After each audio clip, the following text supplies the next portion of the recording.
Present అయితే ఆహారపు అలవాట్లు కానీ, హ్యాబిట్స్ కానీ మొత్తం చేంజ్ అయిపోయాయి. అసలు క్యాన్సర్ రాకుండా ఉండాలంటే మన లైఫ్ స్టైల్‌లో ఎలాంటి చేంజెస్ చేసుకోవాలి అంటారు? సో, లైఫ్ స్టైల్‌లో చేంజెస్ చేసుకోవాలి అంటే రొటీన్‌గా అందరూ చెప్పేదే పండ్లు తినండి, ఆకుకూరలు తినండి, హెల్తీగా ఉండండి, రొటీన్‌గా అంటే యాక్టివ్‌గా ఉండండి, ఫిజికల్‌గా యాక్టివ్‌గా ఉండండి. ఇవన్నీ కాకుండా నేను చెప్పేది వచ్చేదేంటంటే అట్‌లీస్ట్ బేసిక్ స్క్రీనింగ్ టెస్ట్‌లు అనేసి ఉంటాయి. ఓకే. అండ్ ఓన్లీ వుమెన్‌కి మాత్రమే ఉన్నాయి. మెన్‌కి పిఎస్ఏ అవి ఇవి అని చెప్తూ ఉంటాం కానీ నాట్ థాట్ ఇంపార్టెంట్ అనమాట. వుమెన్ అట్‌లీస్ట్ ఆఫ్టర్ 30 ఇయర్స్ ఒక బేసిక్ పాప్ స్మియర్ చేయించుకోవడం. ఆ తర్వాత 45 ఇయర్స్ తర్వాత ఒక మ్యామోగ్రామ్ చేయించుకుంటే గనక ఈవెన్ ఎర్లీగా స్టేజ్ 0లో అంటే ఇంకా క్యాన్సర్ కింద టర్న్ కాని క్యాన్సర్స్ని కూడా ఎర్లీగా పికప్ చేయొచ్చు, వెంటనే ట్రీట్ చేయొచ్చు. సో ఇది చాలా ఇంపార్టెంట్. ఇక హెల్దీ లైఫ్ స్టైల్స్ అనేవి ఇంకా అందరికీ తెలిసినవే. రెగ్యులర్గా యాక్టివ్గా ఉండాలి, ఫ్రైడ్ ఫుడ్స్ తినకూడదు, ఫాస్ట్ ఫుడ్స్ తినకూడదు. ఇవన్నిటితో పాటు ఈ స్క్రీనింగ్ టెస్ట్ అనేవి చాలా ఇంపార్టెంట్. ఒక బేసిక్ పాప్ స్మియర్, ఒక బేసిక్ ఎంఆర్ఐ చాలా మస్ట్. ఓకే మ్యామ్, ఈ క్యాన్సర్ పేషెంట్స్ ఫుడ్ తినడానికి చాలా కష్టపడతారు అని చెప్పి విన్నాను. సో ఫుడ్ తినడానికి ఈ ట్రీట్మెంట్ తీసుకోవడం వల్ల ఇష్టపడరు, తినాలనిపించదు అని చెప్పి. సో అది ఎలా ఉంటుంది మ్యామ్? సో ప్రతి పేషెంట్ రాగానే ఫస్ట్ అడిగేది ఫుడ్లో ఎలాంటి చేంజెస్ చేయాలి అనేసి, ఎందుకంటే తినలేకపోతే. అవును.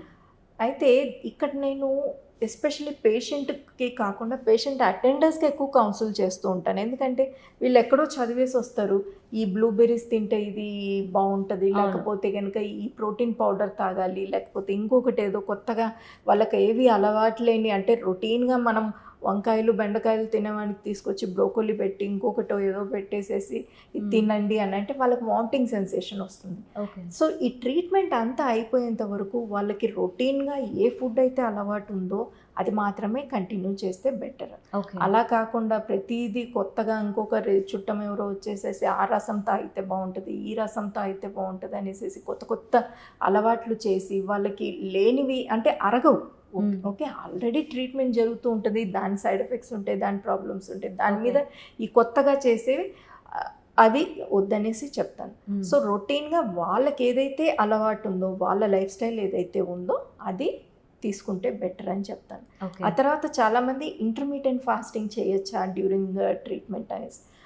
డ్యూరింగ్ ట్రీట్మెంట్ కొత్తగా ఇంటర్మీడియట్ ఫాస్టింగ్ చేయటం అనేది మంచిది కాదు. ఎందుకు అని అంటే ఆ టైంలో మళ్ళీ వాళ్ళకి ఈ హైపోగ్లైసెమిక్ అటాక్స్ ఇవన్నీ వస్తూ ఉంటాయి. కానీ ఆల్రెడీ ఎవరికైతే అలవాటు ఉందో, ఇప్పుడు సపోజ్ చాలామంది ఇప్పుడు ఎవరినన్నా చూడండి, హెల్త్ కాన్షియస్ ఉన్న వాళ్ళందరూ మేము ఇంటర్మీడియట్ ఫాస్టింగ్ చేస్తున్నామని చెప్తారు. అది మంచిదే, ప్రాబ్లం లేదు, ఇబ్బంది లేదు.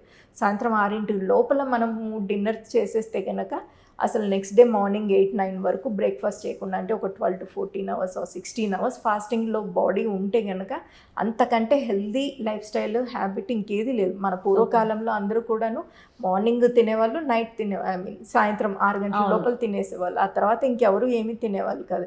ఇప్పుడే మనం 11 గంటలకి 12 గంటలకి కూడా పాప్కార్న్లు, పెప్సీలు అదే. సో అలా కాకుండా ఇలాంటి హెల్దీ లైఫ్ స్టైల్ పాటించగలిగితే మంచిది. కానీ కొత్తగా డ్యూరింగ్ ట్రీట్మెంట్ జరుగుతున్నప్పుడు ఇప్పుడు సడన్గా వచ్చేసి ఇంటర్మీడియట్ ఫాస్టింగ్ అని మధ్యాహ్నం 2 గంటల తర్వాత 4 గంటల తర్వాత తినను అంటే కుదరదు. సో వాళ్ళకి ఎందుకంటే ఒకటేసారి ఎక్కువ ఫుడ్ తీసుకోవడం అనేది కష్టం అవుతూ ఉంటుంది. రెగ్యులర్గా క్వాంటిటీస్ కొంచెం అంటే 1 గంట తర్వాత బనానా, ఇంకొక గంట తర్వాత ఒక ఫ్రూట్ జ్యూస్ కానీ లేకపోతే ఇంకొకటి. సో లిక్విడ్ డైట్స్ ఎక్కువ తీసుకుంటూ ఉండండి. సో లిక్విడ్ ఎందుకు ఇంపార్టెంట్ అని అంటే ఇది బాడీలో ఏవైతే టాక్సిన్స్ ప్రొడ్యూస్ చేస్తుంటాయో డ్యూరింగ్ ట్రీట్మెంట్, ఆ టాక్సిన్స్ అన్నీ కూడాను యూరిన్లో వెళ్ళిపోయేదానికి హెల్ప్ చేస్తుంది అన్నమాట. ఓకే, సో మీరు ట్రీట్మెంట్ స్టార్ట్ చేసినప్పటి నుంచి కూడా అయిపోయేంత వరకు క్యాన్సర్ ఒకవేళ తగ్గిపోతే మళ్ళీ వచ్చే ఛాన్సెస్ ఉన్నాయా?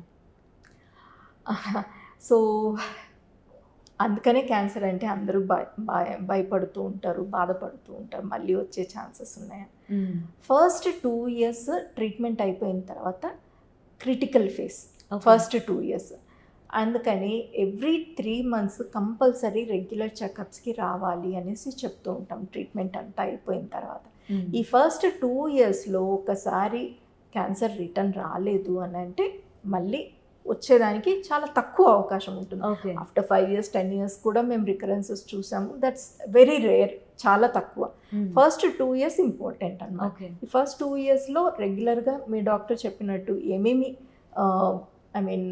టెస్టులు చేయించుకోవాలి, ఏమేమి లేకపోతే ఎగ్జామినేషన్స్ ఉంటాయి, వీటి ప్రకారం చేసుకుంటే కనుక చాలా బాగుంది. ఓకే మ్యామ్, ఇది వంశపారంపర్యంగా వస్తుందా, మన హ్యాబిట్స్ వల్ల వస్తుందా, దేనివల్ల ఎక్కువ క్యాన్సర్ వచ్చే ఛాన్సెస్ ఉంది? వంశపారంపర్యంగా క్యాన్సర్స్ అనేది 5 to 10% మాత్రమే.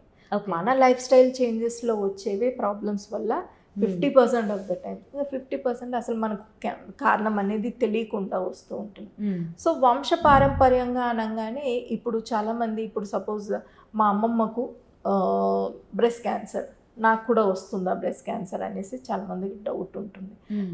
అది వంశపారంపర్యం అంటే లెస్ దాన్ 40 years, అంటే 40 సంవత్సరాల లోపు మీ ఇంట్లో ఒక యంగ్ పేషెంట్కి క్యాన్సర్ వచ్చింది, ఫస్ట్ కేస్గా వచ్చినా కానీ మీరు జెనెటిక్ కౌన్సిలింగ్కి వెళ్తే బెటర్.